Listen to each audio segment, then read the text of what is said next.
sólidos disueltos totales, menos 1, bueno, logaritmo no, dividido entre 10, y para calcular este término yo os di que los sólidos disueltos totales eran de 250, ¿sí, no? Sí. 50 miligramos por litro. Vale, así. Este dato lo necesitamos, ¿sí? Porque del ejercicio que hicimos, estos datos no aparecían, ¿vale? B os va a depender de la temperatura, ¿sí o no? Y era igual a menos 12,11 por el logaritmo de los grados centígrados más 273 y más un término de 34,55, creo recordar. Y para eso yo os digo que la temperatura en grados centígrados era 15 grados centígrados. Luego depende de un parámetro C, que es el logaritmo de la concentración de calcio, menos 0,4. Y para eso teníamos un dato, si os acordáis, que era el dato del calcio, que el calcio lo teníamos en miliequivalentes, ¿os acordáis? Calculado. Sí. Todo el mundo, los que estuvisteis ayer, ¿sí, no? Era 2,7 miliequivalentes por litro. El dato que aparece aquí, tiene que ir siempre, siempre, siempre en miligramos por litro como carbonato, ¿de acuerdo? O sea, para calcular el índice de Langelier. Con lo cual, esto lo tendríamos que, como ya lo demostramos, lo tendríamos que multiplicar por 50, ¿estáis de acuerdo? Para calcularlo, para calcular los miligramos, o sea, el valor del calcio como miligramos por litro de carbonato cálcico. ¿Lo tenéis claro? Luego, esto por 50, no pongo ya las unidades porque las hemos puesto 1000 veces, os daría 135 miligramos por litro expresado, porque repito, tiene que ser expresado como carbonato cálcico. Y os quedaría un término D que viene asociado al tema de la alcalinidad, ¿vale? Y este valor lo tenéis que calcular a partir del dato que tenéis, y ahora os voy a explicar un poco todo el tema de la alcalinidad, a partir del dato que tenéis de principalmente bicarbonatos y carbonatos. Los carbonatos, si os acordáis, eran 0, ¿no? En nuestro caso no, entonces principalmente está asociado a los carbonatos. Y este dato también lo teníamos calculado en el ejercicio como miliequivalentes, ¿os acordáis? Era 2,77, ¿sí, no? Luego esto era 2,77 miliequivalentes, haciendo lo mismo, lo pasaríais, porque tiene que estar en las mismas unidades, lo pasaríais a creo que lo habíamos hecho ya, ¿no? 138,5 miligramos por litro como carbono. Que nos dijo que enviáramos. ¿Queda claro esto? Sí. ¿Vale? Entonces, calcularíais a partir de todas esas expresiones el A, B, C, D, ¿no? Es operar simplemente, ¿no? Y eso os permitiría calcular el pH de saturación. ¿Sí?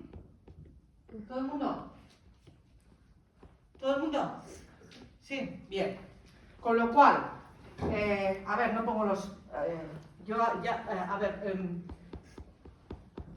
a la altura que suelo explicaros, que es todo cuarto y máster o lo que sea, no hago operación por operación. Si lo habéis entendido, todo esto lo calculáis, ¿vale? Y lo metéis para calcular este término, ¿de acuerdo? Si no, es operar. Si queréis lo tengo los datos, pero... Entonces, el pH de saturación os da aproximadamente 7,85.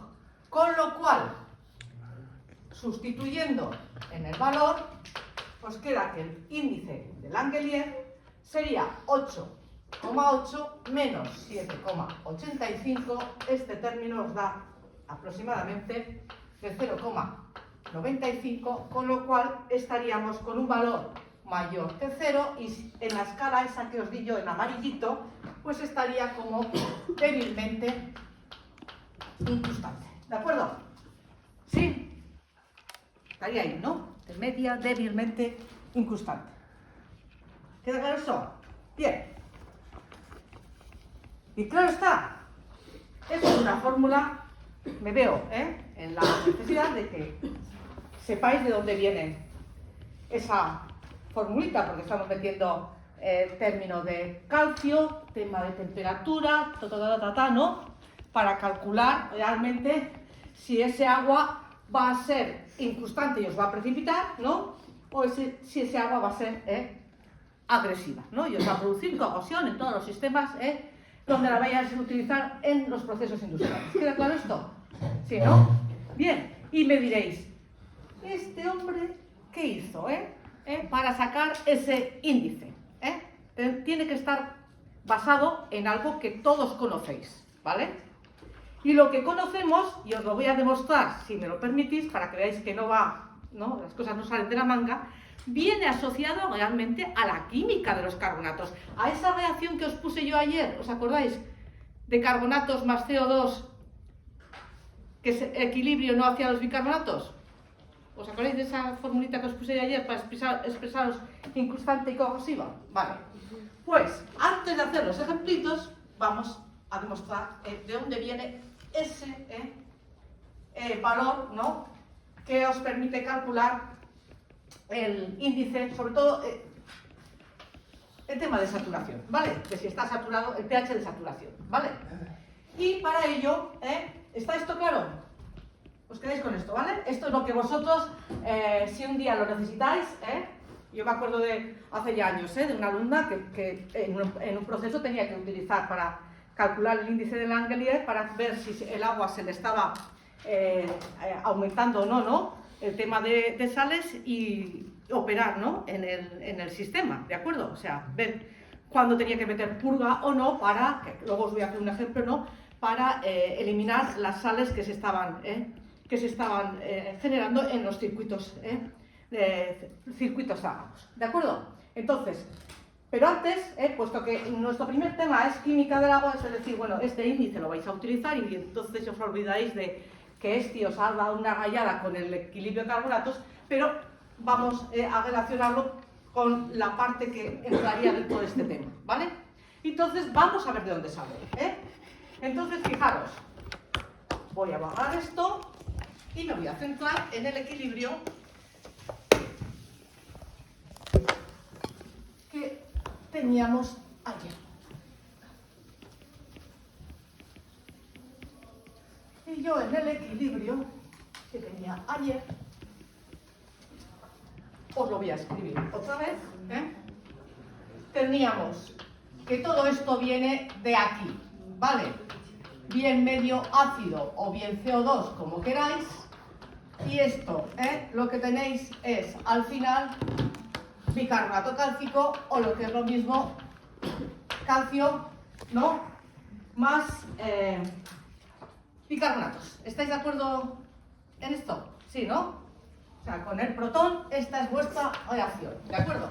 De tal manera que yo os comentaba que depende de si vosotros estáis hacia aquí o hacia aquí. Si vais hacia aquí, el agua va a ser corrosiva, ¿no? Y si vais hacia allá, sería incrustante. Eso explicamos ayer, ¿sí o no? Lo expliqué con el CO2 porque al final lo veis mejor, ¿no? Porque el CO2 se desprendía y todas esto. Bien, pues vamos a ver de dónde sale ese pH de saturación. Fijaros que esta reacción, si no me decís lo contrario, es suma de dos. La propia solubilización del carbonato cálcico, que tiene una constante de solubilización, y para que os pueda cuadrar necesitáis también otra reacción que es de ácido-base, donde el bicarbonato pasa al carbonato. Y esto es una constante de acidez que es K-2, ¿de acuerdo? De tal manera que, como estáis viendo, la suma de las dos, ¿no? Os daría, ¿no? Bueno, esta. Si esa la restáis de esta, ¿no? Os quedaría realmente aquella de ahí. ¿Lo estáis viendo? ¿Sí? Es decir, si restáis esta, ¿vale? la reacción que tenéis sería carbonato cálcico más el protón para dar bicarbonatos más calcio, ¿no? Y esta constante, si no me decís lo contrario, K', será el ratio entre las dos constantes, la de solubilización, ¿no? Y la constante K2. ¿Estáis de acuerdo? Lo conozco, porque son constantes de equilibrio y que habréis visto ya anteriormente. Con lo cual, si yo me centro en esta reacción, ¿vale? Y aplico la constante, está claro que esta constante K', que es la de solubilización partido K2, tiene que ser igual a la concentración de calcio más la concentración de bicarbonatos partido por la concentración de protones. ¿Queda claro esto? ¿Sí, no? Realmente esto no son concentraciones, sino que serían actividades, ¿no? Por lo tanto, tendríamos que meter también el término, ¿no?, de la fuerza iónica. ¿Queda claro esto? ¿Sí, no? Es decir, que si lo ponemos como actividades, esto sería igual a al coeficiente de actividad del calcio por la concentración de calcio por la concentración, el coeficiente de actividad del bicarbonato por la concentración de bicarbonato y partido por el coeficiente de actividad de los protones por la concentración de protones. ¿Vale? ¿Qué hago yo aquí? Aplico logaritmos, ¿de acuerdo? Y lo que tengo que un poco que despejar es el logaritmo de la concentración de protones, que sería igual al valor del pH. ¿Sí o no? ¿Estáis todos de acuerdo? Si aplico yo aquí logaritmos, tendría que el logaritmo de la concentración de K sub S menos el logaritmo de K sub A es igual al logaritmo de la concentración, perdón, de la actividad del calcio más el logaritmo de la concentración de calcio más el logaritmo de la concentración de la actividad de los bicarbonatos más el logaritmo de la concentración de bicarbonatos y menos logaritmo de la actividad del protón y menos el logaritmo de la concentración de electrones. ¿Vale? Aplicaríais logaritmo a todo eso. Como a mí me interesa el pH de saturación, yo despejaría este valor que estaría relacionado con el valor del pH de saturación. Despejando de ahí, me quedaría que el logaritmo de la concentración de protones tiene que ser igual al logaritmo de Ka2 menos el logaritmo de Ks0 más el logaritmo de la concentración de calcio más el logaritmo de la concentración de bicarbonatos y más los logaritmos de las actividades, ¿vale? De calcio más logaritmo de la actividad del bicarbonato y menos el logaritmo de la actividad del protón. Que todo esto sería una constante, para que nos entendamos. ¿Queda claro esto? Sí, ¿no? Es para que veáis. Esto sería hacer y aplicar un logaritmo. ¿Sí? Sí. ¿Vale? Desarrollándolo. Sí. Con lo cual, al final, esto, realmente, el pH de saturación sería menos el logaritmo de la concentración de protones. ¿Estáis de acuerdo? ¿Sí o no? Y lo sustituiríais todo por el valor del en función del valor del pH o del pK. ¿Sí? A lo que voy. ¿Estáis viendo que esto sería el valor del pH? ¿Sí o no? ¿Estáis viendo que esto va a ser una constante? ¿Estáis viendo que esto está relacionado con el valor que tenéis ahí del parámetro, ¿no? Logaritmo de la concentración de calcio, ¿sí o no? Y esto estaría relacionado con el término de la alcalinidad. ¿Lo pilláis? Que no quiero que os aprendáis la demostración. ¿Lo pilláis? Es decir, este término y este estaría relacionada en sí con los valores de calcio y magnesio y los parámetros que teníamos ahí, que era el C y el D, ¿no? ¿Lo recordad? De la fórmula, ¿sí? Y lo otro serían los valores, sería una constante que estaría relacionado realmente, ¿no?, con el tema de temperatura, ¿no?, porque el coeficiente de actividad varía con la temperatura, y estaría también relacionada con el contenido total de sales que tengáis ahí y de los que vienen el calcio y los bicarbonatos. ¿De acuerdo? Es decir, que esa expresión viene del equilibrio ese de los de solubilización de carbono. ¿Sí? ¿Vale? Es decir, que si metieses ahí los valores de pK1, de pK2, de todos los equilibrios, tendríais al final el valor del pH de saturación igualito que el que habéis calculado a partir del índice de Langevin. ¿Os queda claro? Quedaros simplemente, si queréis hacer aplicar los logaritmos y despejar, sin datos. Yo no os estoy dando datos. Tendríais que tener los datos de las actividades y de los coeficientes de las constantes K2, que es 10 elevado 6,3 por 10 elevado a menos 10, y las constantes y la desolubilización, que es 8 con algo, creo que lo tengo por aquí. ¿Vale? Son todo valores que te permiten calcular esa constante, ¿no?, que tenías, esa expresión que tenías, ¿no?, en los parámetros que hemos utilizado. ¿Sí? Y lo otro está relacionado con el calcio y con los bicarbonatos. ¿Queda claro esto? Bien. Pues un poco de química. Y vamos al primer ejercicio de la colección. ¿Lo habéis hecho? Vale. Pues a ver, decidme. Tenemos... En esto es lo que hacen para, tenemos... Os puedo dar aguas de distintas características y lo que quiero es que os quedéis con los conceptos que hemos visto. Entonces, tenemos dos tipos de agua. Es el primer ejercicio que os he dado para repasar, ¿vale? Y luego os voy a explicar lo del circuito, cómo funciona lo del balance de sales en los circuitos de evaporación. Para que veáis la aplicabilidad. Bien. Tengo un agua de tipo A.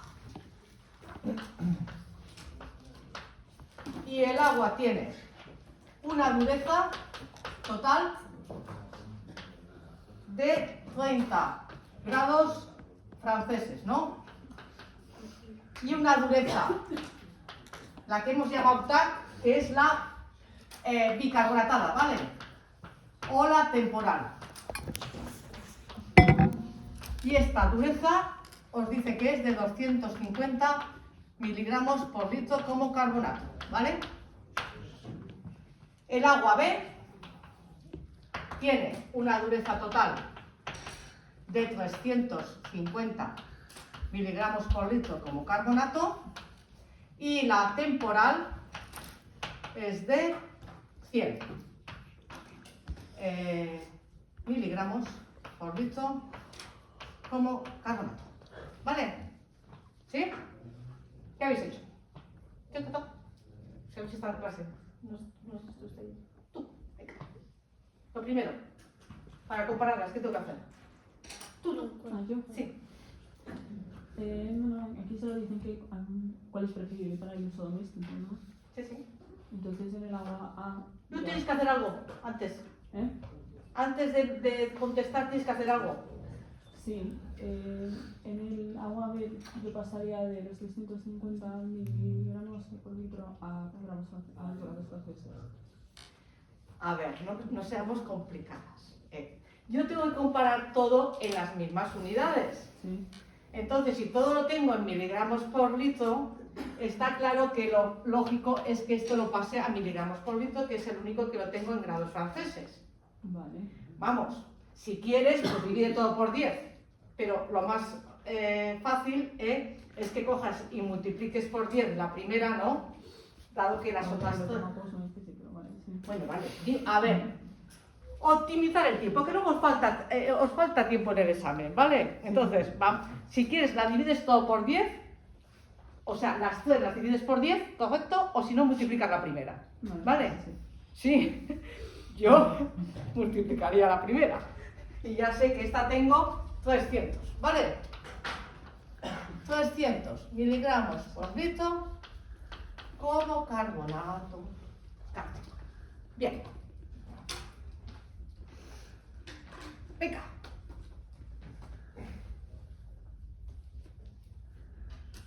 Analízame lo que pasa la A con respecto a la B. Bueno, son los estándares, ¿no? Tanto en A y en B aguas son aguas blandas. ¿Qué? Si estoy con 300 y 350.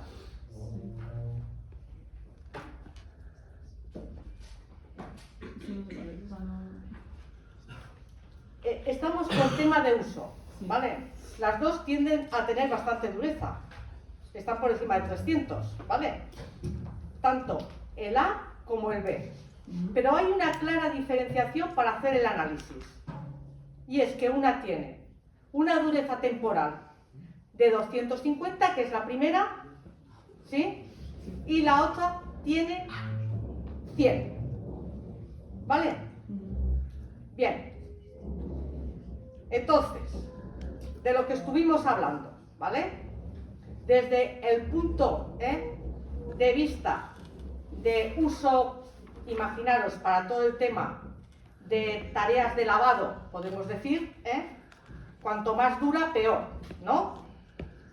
Entonces, desde el punto de vista, diríamos, pues la B, ¿no?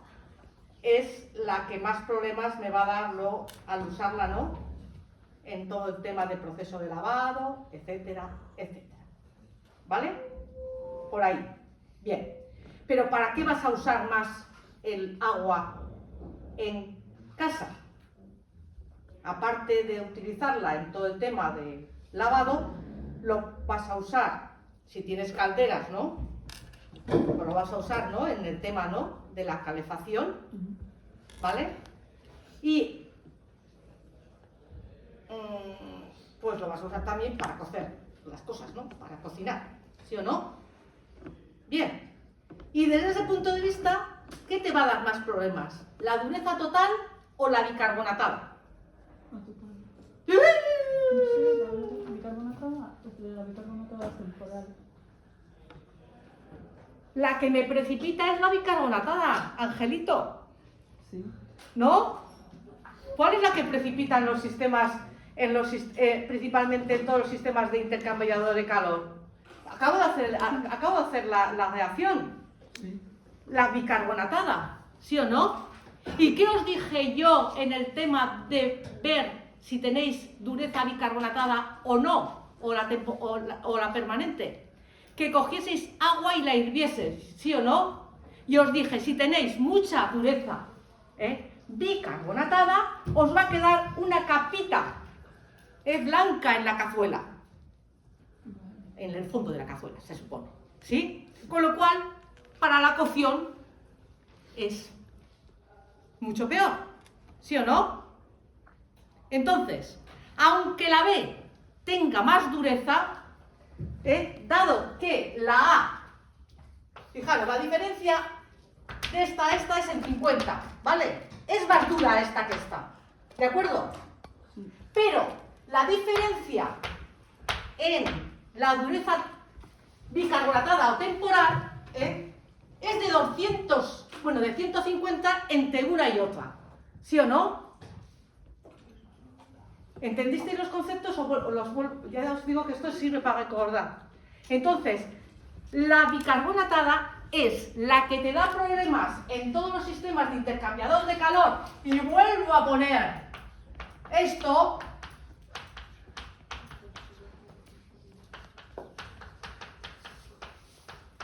¿Sí o no?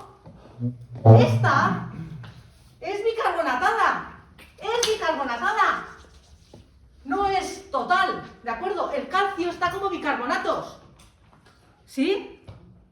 Y es la que os va a dar problemas en las calderas, Mira, yo estoy viviendo en una zona que tiene agua muy dura, y tenemos toda la vecindad, nos han venido 1000 veces a limpiar todo el tema de los circuitos, porque se nos estropea. Se produce, ¿no?, precipitados de carbonato en los sistemas, ¿no?, de calefacción y se nos fastidian, ¿sí o no? Y luego, lo que os estaba diciendo, si tú coges también y hierves y todos los alimentos, esa es la que te va a afectar, ¿sí o no? Sí. Entonces, repito, mejor para uso doméstico, vale, aunque tiene 50 miligramos más de dureza total, pero es la permanente, ¿de acuerdo? Y la bicarbonatada es la que os va a dar, en principio, más problemas, ¿no?, desde el punto de vista de lo que os estoy comentando, de todo el tema de uso para hacer la comida, ¿no?, y para tema de circuitos de calefacción, ¿sí? ¿Vale? Bien, y puestos a hacer una conexión de por qué esto es importante, os voy a poner un balance de agua y sales para que veáis cómo lo aplicaríais esto a un circuito o a una torre de refrigeración. Entonces, voy a haceros el esquema. Yo dibujo bastante mal, pero 1000 perdones. Voy a explicaros cómo aplicaríamos este tema de dureza a estos sistemas, ¿vale? Entonces, voy a copiar el dibujito que tengo aquí, ¿vale? Entonces, imaginaros, esto es una torre de refrigeración. Aquí tendríais el agua caliente.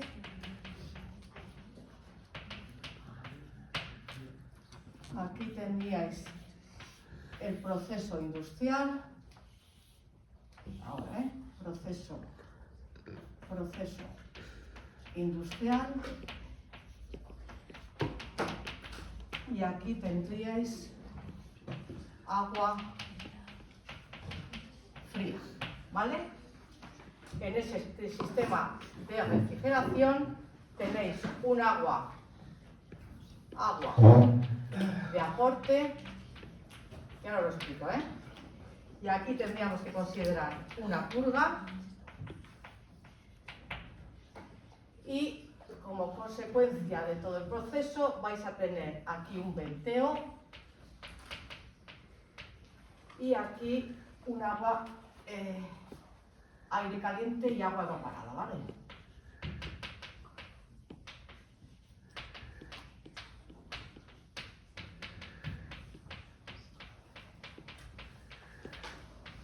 Vale, de tal manera que voy a llamar Q sub M a lo que es los metros cúbicos por hora de agua de aporte y C sub M la concentración en miligramos por litro de, imaginaos, total de sólidos disueltos, ¿de acuerdo? De sales que tenéis.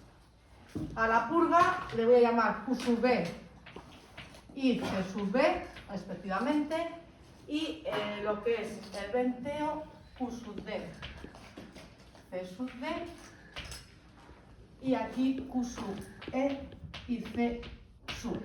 ¿Vale? Primero lo dibujáis y ahora os explico.